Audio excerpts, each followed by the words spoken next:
Hey guys, welcome back to the channel. Today I'm going to be reacting to a video called Canada Explained. Okay, so I'm hoping to learn a lot of things about Canada, which is a good thing. I do not know a lot, so I'm excited. Let's check it out and comment, like, and subscribe. What do you know about Canada? Not much. It's big, cold, and filled with people who say sorry differently from people in the US, right? And while that's true, there's so much more to this country.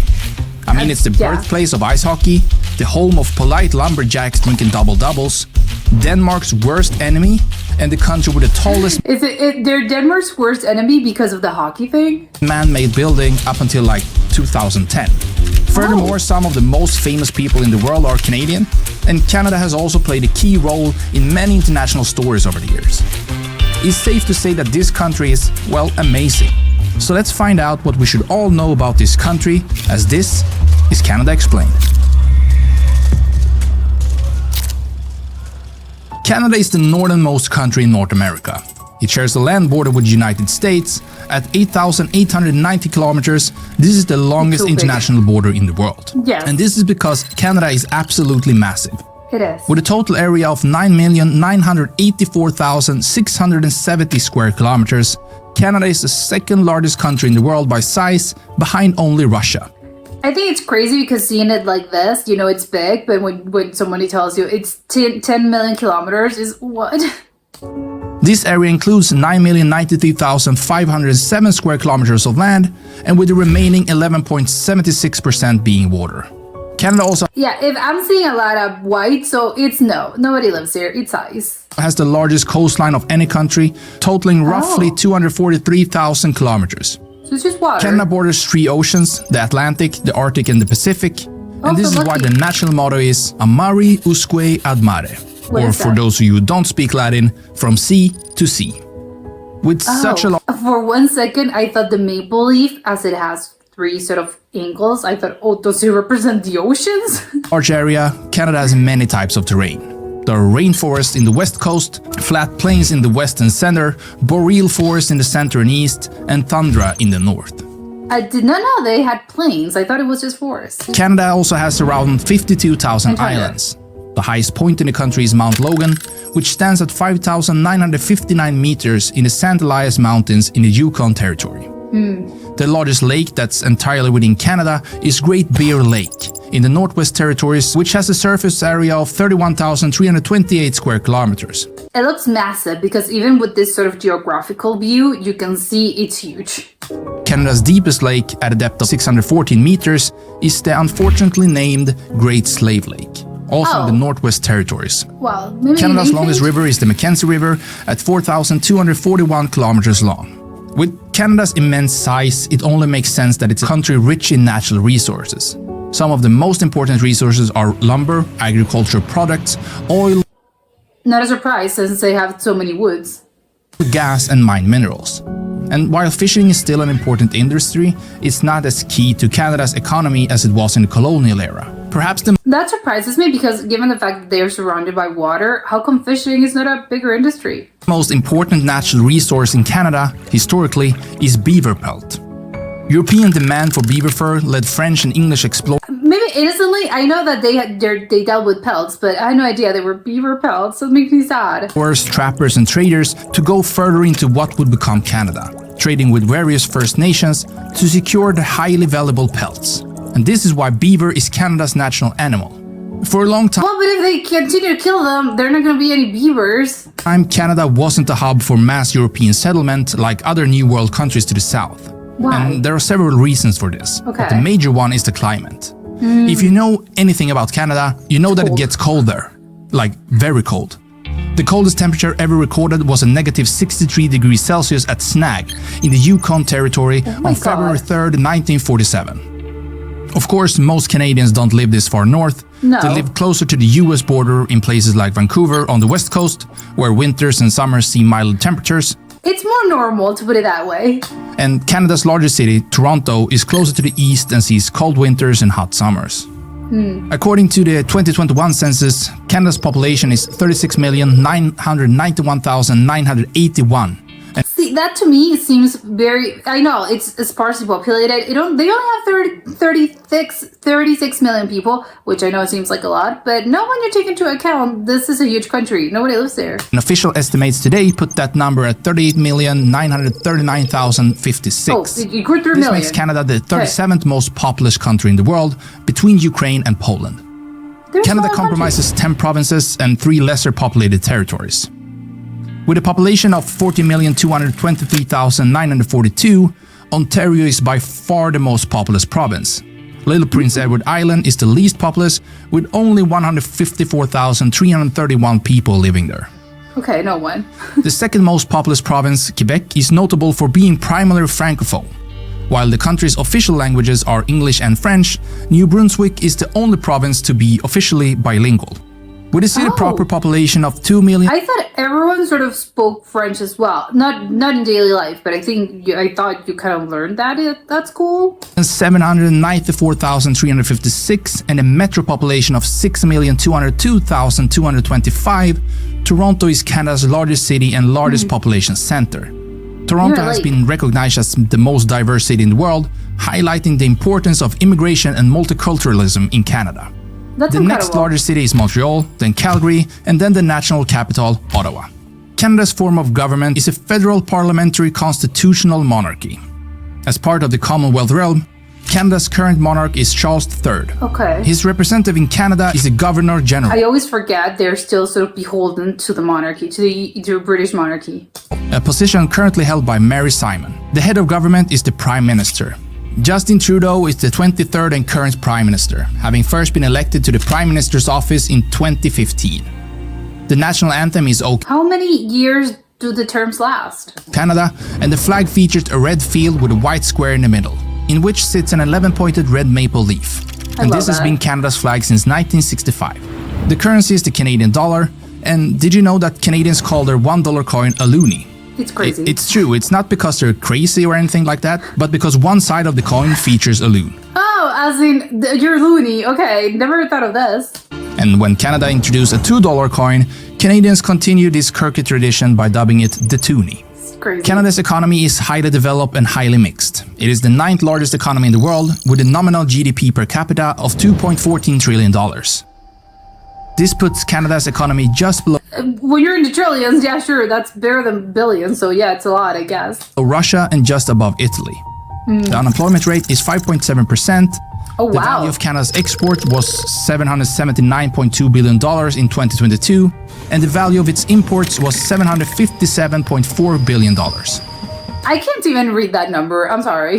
The United much. States is by far Canada's largest trading partner, Yeah. with the trade between the two nations valued at $908.9 billion US dollars. This is way too much money. Indigenous people have been living in what's now Canada for at least 12,000 years. That's crazy. These include First Nations Inuit and Métis, who are people of mixed ancestry with their own unique culture. Of course. Some of the most prominent First Nations in Canada include the Cree, Anishinaabe, and Haudenosaunee. The first Europeans to visit what would become Canada were the Vikings. They established a settlement in Lansdowne Meadows, in modern-day Newfoundland, in or around the 11th century. They didn't stay for long though, and it would be roughly How, I think history would be very different if they had stayed and settled. 400 years before the Europeans visited again. For about 200 years, Britain and France squabbled over Canadian lands, often fighting against and along with various First Nations. Yeah. This culminated Tale as old as time, sadly. during the Seven Years' War. In 1759, the British won a decisive victory at the Battle of Plains of Abraham just outside Quebec City, effectively ending New France. Both British and French Canadians, as well as First Nations allies, fought against American troops in the American Revolution and the War of 1812. Yeah, so Canadians far. rebelled against undemocratic colonial rule in 1837 and Okay. 1838. The British quashed these uprisings, but did allow limited self-government and eventually Canadian Confederation. The British North America Act created the Dominion of Canada on July 1st, 1867. This process of sovereignty continued with the passing of the It's kind of relatively new, I think. Statute of Westminster of 1931. This granted Canada and other Commonwealth dominions authority over their foreign policies. Canada was de facto fully independent by this point, but the British Parliament still had a theoretical right to amend the Canadian Constitution. And this ended Theoretically, okay. with the Constitution Act of 1982. In 1967, Canada consisted of only 4 provinces, but Canadian settlers continue moving westwards. This process led to the displacement of First Nations, Métis and Inuit peoples. During the centuries of European colonialism and the growth of Canada as a country, many Indigenous people died from warfare and from diseases introduced by the Europeans. Awful. Today, 1,807,530 Canadians claim Indigenous ancestry. There have always been tensions. I guess, yeah, of course the numbers were reduced, but that's plenty. I thought it was kind of fewer than that. Within Canada between Anglophones and Francophones, meaning English speakers and French speakers. This tension even briefly turned violent in the 1960s and 70s. Quebec has held 2 referenda on separation from Canada in 1980 and 1995. Oh my. The Remain side won both times, but only barely in 1995. Well, that's crazy. Most current polls in Quebec shows that secession is not as popular as it once was. Okay. Canada's relationships with It was a fad. Not anymore. Well, good to know. the United States is its most important international dynamic. Prime Minister Pierre Trudeau once said that living next to US is like sleeping next to an elephant, meaning Canada is affected by every American twitch and grunt. Apart from I thought it was because you're sleeping something massive and you're kind of smaller in comparison. Well, I guess that's kind of true. the massive amounts of trade between the two nations, there are also close political and military allies. Yeah. Canada was a founding member of the Not to be, I mean, what else, what other country do they have? They kind of have the US and that's it. North Atlantic Treaty Organization, As in neighboring countries. or NATO, and many Canadians are proud of the nation's military history, with Canada playing important roles in both world wars and in many subsequent peacekeeping missions. And today, Canada spends an estimated $26.5 billion on defense. That's The a lot North of money. American Free Trade Agreement, or NAFTA, came into effect in 1994 between Canada, the United States and Mexico. This was replaced by the updated United States-Mexico-Canada Act, or USMCA, in 2020. It's kind of The same, merits I of guess. these deals are still debated today, as it Oh, allows for okay. greater trade between the three nations. But it has also correlated with a decline in certain Canadian industries, such as Oh. auto manufacturing. Canadians generally like to get along with other countries. Yeah. But there's one nation Canada Well, why wouldn't you like to get along with everyone? You don't want to start a war or complex. has clashed with repeatedly, and that country is Denmark. Why? We've already talked about Canada's massive border with the US, but Yeah. this isn't their only international land border. They actually share a border with It's Greenland, an autonomous territory of the Kingdom of Denmark. Okay, I get This it. border is on Hans Island, a small uninhabited barren island in the high Arctic. Starting in 1984, military and diplomatic I was about to say, it looks tiny. Okay, it is. It's tiny. personnel of both countries would visit Hans Island, plant their nation's flag, and leave a bottle of liquor, typically Canadian Liquor. whiskey or Danish schnapps.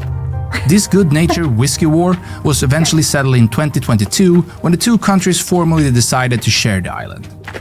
Apart from being What are they sharing? There's nobody there, and there are no resources. So what's up with that? cold, Canada is perhaps best known around the world as being the birthplace of ice hockey. Canada has always been a hockey-mad nation, and about 42% of National Hockey League players are Canadian, and Canada regularly wins international tournaments featuring the best players from every country in both men's and women's ice hockey. Well, if they created it, I bet they're good. That's what I would assume.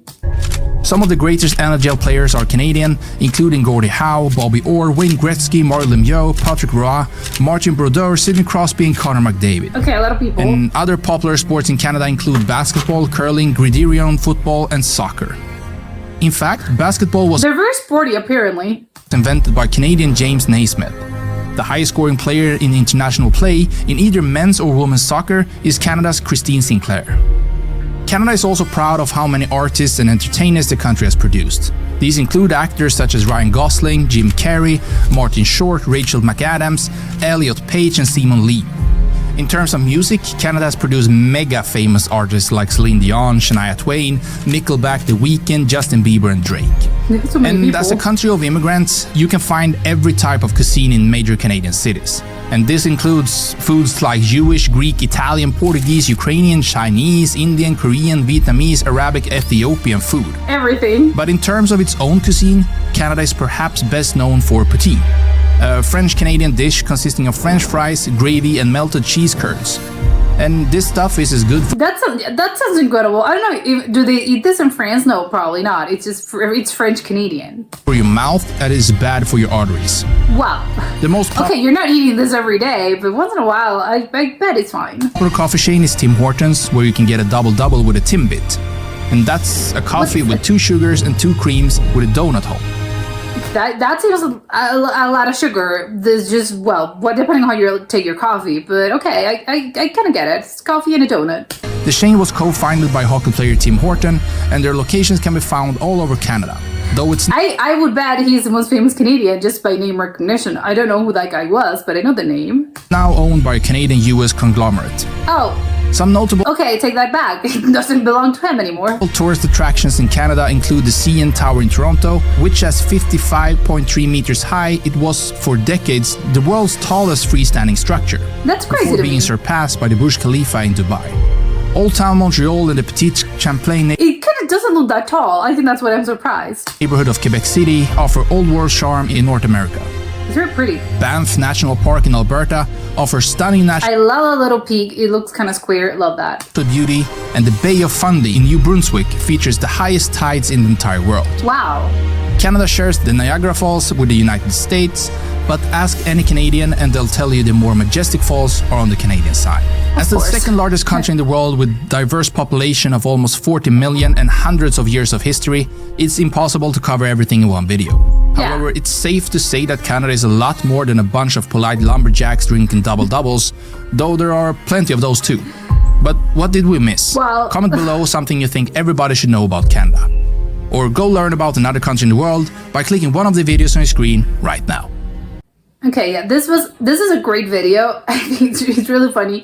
Oh, they're not just all lumberjacks. How I can't remember how they called it. Drinking double drinkers of, I don't know, ice hockey players, lumberjacks. Okay, and very polite. They're constantly saying sorry. No, of course not. I think it would be kind of, obviously that's the stereotypical sort of Canadian. It's the Canadian stereotype. I was about to say, well, it's sort of the Canadian sort of average. No, of course not. It's just a stereotype because I guess, yes, there's some people and some Canadians that definitely do fit into this stereotype, but I don't think all Canadians fit in this stereotype. And also, I think it would be extremely rude and kind of offensive to point that out because, again, it's not, nobody wants to be called, well, I don't know.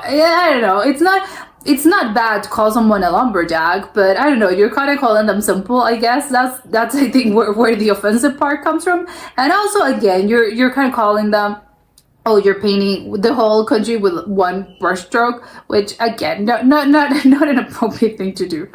But I love this country. I think the more I sort of learned about Canada, I think the more, I don't know, the more pleasantly surprised I think I am because there's so many good things to, I know this country has a lot of great things to offer, not just obviously the people, they have so many people, and obviously not just, oh, the average sort of Canadian person that's not famous or anything, but I don't know, they are very friendly, they are very polite, but also I think they have a lot of, they've done great contributions to, again, the music world, the entertainment sort of business and industry, and also sports apparently, again, very, very sporty, which I don't know, I never really thought of this because I thought, well, yeah, I know they play ice hockey and it's very famous hockey over there, super big, but I didn't know, okay, apparently football as well, it's the most, they have a very famous football player, so yeah, football apparently is very big over there as well as basketball. I kind of do think basketball was a little bit, they do have, I think, really good teams, just because I think in the Olympics, they're constantly sort of winning. That's sort of my baseline. I don't know if in the NBA, are there a lot of Canadian players in the NBA? I would assume yes, right? I don't know. I just know the most famous ones are the American ones, but I would assume, well, yeah, if the country is really big on basketball, of course they are going to have great players. So I would assume, well, do they play in the NBA? I don't know. I should probably look that up. The other thing, it's really funny to me is, again, the Tim Hortons of it all.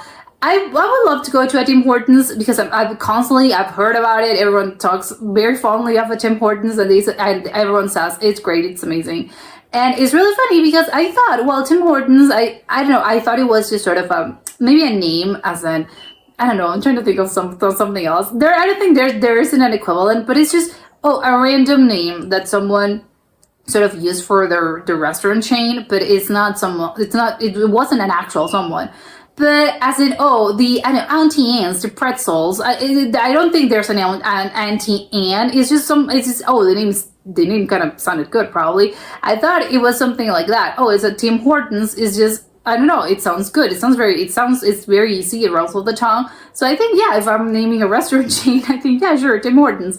I didn't know. No, he's an actual hockey player. He was super famous. And he named the chain after himself, which I find incredibly funny. I think because I don't know, if you were creating a restaurant chain, I don't know if would you put your names on your name? I don't know, that would be weird. But I guess I'm coming at it from, I know, if you're a random person in the middle of nowhere, well, no one's gonna know you, so you don't care about the name recognition. But of course, if you're an ultra famous sports player and you're a hockey player and everyone knows your name, well, yeah, of course I'm naming them after me because, again, people are going to know, oh, that's the chain of this very famous player that I like. So yeah, of course it helps the business. But it's funny that, okay, so it's an actual guy. His name was no idea how old this is. So I have no idea if the guy is still alive. But yeah, Tim Hortons, I'm gonna name it that. It's gonna be super famous, but he already was. So I don't know, if anyone asks me as in trivia or something, who's the most hockey player that you can name of? Well, I guess it's Tim Hortons because, again, not because I know the sport, but, well, yeah, by name recognition alone, it's a Tim Hortons. Although it makes me a little sad that apparently he kind of sold it, and now it's part of an American sort of conglomerate, which, okay, well, I think maybe, I don't know if it lost the charm. I would bet no. I think the food still tastes the same. I can't remember, I was going to say Dunkies. It's not a Dunkies. I don't know. I can't remember the name. It's not a Munchkin. It's whatever it is. The donut. And the coffee, I would assume it tastes the same. They haven't really lost that sort of, especially, I don't know, that's very specific flavor that apparently makes for a really good coffee at Tim Hortons. And again, the donuts as well. I'm surprised about the lack of maple syrup, though, because I would assume, they said the sort of traditional Tim Hortons meal, it's a double coffee with 2 sugars, 2 creams, and a little whatever donut that is. I was expecting sort of more maple syrup to be involved in this, just because, again, Canadians are known for loving maple syrup, and again, they have really good maple syrup as in the country. So, okay, so you're not putting maple syrup. I don't know. Maybe they should try it. I'm guessing they offer maple glazed donuts, but I know that's the traditional one. And as the poutine, I also would love to know how it was created, because I know that French fries, yes, they're called French fries, but they weren't invented in France. So how come Canadians, it's their national, I'm pretty sure it's their national sort of dish. But if they were sort of French, and again, that comes from the French influence. But if actually, I think in people in France, well, there are meals, there are traditional French meals that have fries, especially I think steak and fries. But I don't know, maybe it's kind of weird to me. I don't know what's up with the fries. And again, it's kind of gravy, and does the gravy part come from the United States, as in the gravy, as in the turkey, or as in Thanksgiving? Is it the same kind of gravy? I don't know. We'll have to know more about poutine and those cheese curds. Again, how was this created? How come France doesn't really do this? At least to my knowledge, maybe they do, and they maybe do it differently, and this is an adaptation. Or no, in France, you're not gonna find poutine in Paris. No, it's only something that I think all Canadians sort of they only have this over there. And also, speaking of French, I know that, yes, not everyone speaks French as in their daily lives. They don't really use it because everyone speaks English, unless you're in very specific provinces in which, yes, French is the other language or is the main language. So yeah, everyone's going to be speaking French. But I thought, okay, people don't sort of talk it and they don't speak it in their daily life. But I thought, well, you would, as in second language, everyone kind of has it, just because in school children are being taught this from a very young age, because everyone's has to be bilingual, because again, it's all French in English. So I thought, okay, the average Canadian knows French? Yeah, probably they'll tell you, oh, I haven't spoken this in a really long time, but still, I know, I understand it. Maybe I don't speak it that well, but if I speak French, are you able to understand me? I would assume Canadians, all Canadians too, but apparently I'm wrong. No, a lot of probably the majority of Canadians, they have no idea if you speak them in French and you talk to them in French, they're gonna be, what are you talking about? I have no idea unless they are from those specific provinces. I think the other thing that I'm kind of pleasantly again surprised about is how many immigrants apparently they've gotten, and I think it was Toronto, I believe. It's sort of the most diverse city. And it's very nice. I think it speaks a lot, I think, about sort of the Canadian personality and identity, which they're very friendly, they're very welcoming, they're very polite, and they are kind of, they love immigrants. And I think part of the whole, maybe the whole Canadian, this is maybe, I don't know, this is my impression, the whole sort of Canadian, I don't know, essence and identity, is a big part of it. It's just sort of it comes from other cultures, and it comes from immigration, because they know, it's part of sort of our sort of patchwork of Canadian identity. It's a patchwork. It's not just one monolith. And I think that's great. And in a sense, I think that's a little bit, well, I guess you can kind of apply this to, I think, every country in the American continent, just because all people came from somewhere else, unless of course someone's native. But usually the medium person is, oh yeah, of course everyone comes from, everyone's family came from other place. So I really do like that, and I think it's sort of that I think sometimes can be a bit lost, and it's been, I think, in recent sort of decades that has been a little bit in decline. And I think especially in this sort of politically charged day and age and environment, I think there's a lot of rejection towards immigrants, and I kind of get it. I know the reasons why.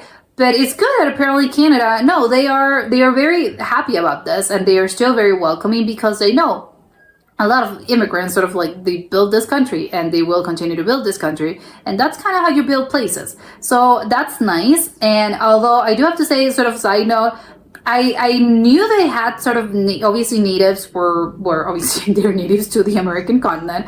Of course, they're gonna be there. But I did not know that, obviously, again, you kind of expect a lot of, obviously we know they kill a lot of people. It was a very sad thing. But a lot of them made it, and apparently a lot of them survived. Again, maybe, I don't know how it was in comparison to sort of the population that they used to have historically in the 1700s, 1800s, and even beyond that. But it's good that apparently over 1 million people, and over 1 million Canadians kind of claim this ancestry. I think it's good. Not everything that happened, obviously, they don't really, that's history I think we shouldn't sort of forget about. But I'm glad that still this period, I think it's alive, and hopefully they're still able to sort of maintain their customs. And I don't know, obviously the land, that's a whole other issue and another situation. But I guess, again, with culturally, I'm glad that that's still pretty much alive, because I think in the United States, it's only in very specific places I think, that natives actually do kind of keep their sort of their land. And I know, yes, they have some land, a lot of it is in dispute and whatever. But I think maybe, I don't know the comparison and how it is in the US, as in, how many, if there's more natives in Canada than in the United States. But I bet, I kind of think they are. I think, again, I do not know, but I'm glad. And yeah, even it's a very resilient, obviously, it again speaks out really well about Canadians and their resilience, because again, even though they try to extinguish them, no, they're still here, they're still alive, and hey, over 1 million people can still claim it. So I think it's really nice for the culture, and as well, the whole immigrant that comes into place, and the whole immigrant sort of situation. They have people from everywhere, and they still have sort of the natives of this land as well. So it is sort of welcoming. They welcome everyone with open arms, and I think that's great. But that was it for today, and I'll see you next time. Bye!